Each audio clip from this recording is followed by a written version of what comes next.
Ladies, what was the moment you realized women's intuition is actually real? From the moment I met my intern trainee, my gut was shouting at me to run, and I was able to avoid him, until I found a note on my desk that said, "I know what you do in your free time." I'm a huge fan. This freaked me out and I immediately went to HR to report it. And guess who they saw on the cameras? Yep, the intern guy. They told me they'd question him about it, and I just went about my day. The next day at work, I had arrived late because my car decided to break down, and I had to take the bus. When I got to my desk, there was another note. It said, "You'll regret reporting me when lunchtime comes around, and your punishment is dealt." I got really worried and headed straight to my boss's office to show him the note, as the first shift for lunch had literally just started. When I entered his office, he was watching a video with moaning sounds. I froze at the door and we both stared at each other like deer caught in headlights. He looked from the screen to me, back and forth a few times. He turned his computer off and said we needed to talk. I told him we did, because the intern guy did it again, and I handed him the note. He read it, and his face paled. I told him I was worried about what he would do, and my boss informed me he had already done it. I asked what he meant and he told me to check my work email. I pulled it up on my phone and there was a group email sent to everyone in the office,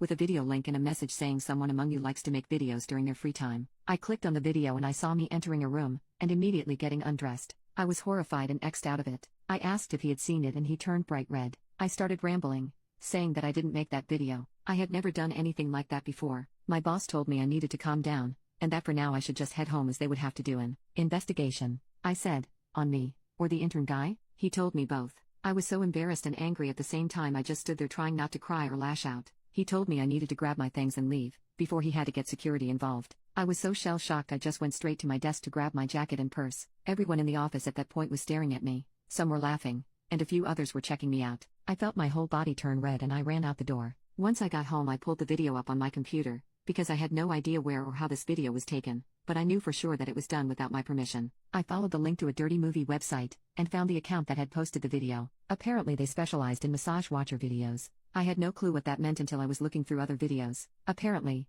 it is exactly what it sounds like. People would enter a massage room, undress, lay down and get a massage, then take a shower. The entire thing was recorded in HD with multiple angles. They had clearly put fake moaning sounds over the video, but I'm sure people watching didn't care about that part. I recognized the massage parlor as the one I go to every other week. I have back problems, so I have to go often or it's hard for me to do anything. I kept scrolling, searching for any other videos of me. I threw up right there and then, as I saw I had my own fandom following, because there were so many of me. I couldn't look away and watched all of them. I was disgusted with myself and the people who did this. I found more than a few where men would sneak in while I was getting my massage, and pleasure themselves watching me. I felt so vulnerable and used. I turned it off once one of them revealed something worse than any of the previous ones. I spent about 20 minutes in the bathroom throwing up. As soon as I was done I changed, grabbed my laptop, and headed straight to the police station. When I got there I reported everything to an officer. I explained how my massage parlor had been recording me without my permission, and posted it on a dirty website. That I was unsure, but others on there were also probably victims. I gave the link,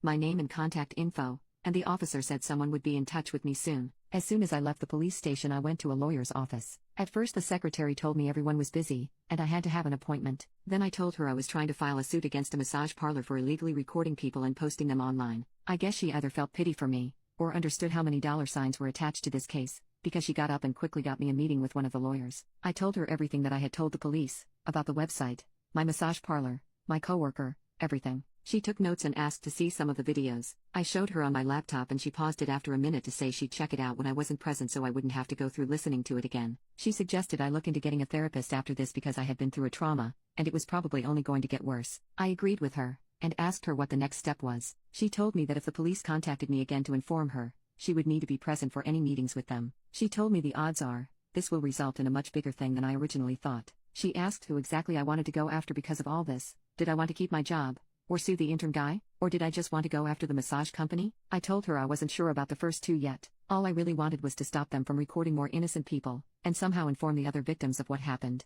She asked if I wanted to make it a joint suit if she found other people, and I told her absolutely. For the next few weeks a lot happened. The police raided the massage parlor and arrested a lot of people. Other people were found who claimed they hadn't known they were being recorded. They're trying to figure out a court date for the entire thing, but it's difficult because new people keep coming forward, and for some reason a few were found to not have been recorded at all. So they might have just been trying for a money grab. I don't know. I decided to just find another job, as I know I can't go back to that office ever again, and I'm still unsure if I want to file charges against the intern guy. A part of me feels worse than ever because this trial is becoming a big thing in our area, and I've even had a few people recognize me as the massage parlor girl, even though I asked to be anonymous. I'm debating moving cities at this point.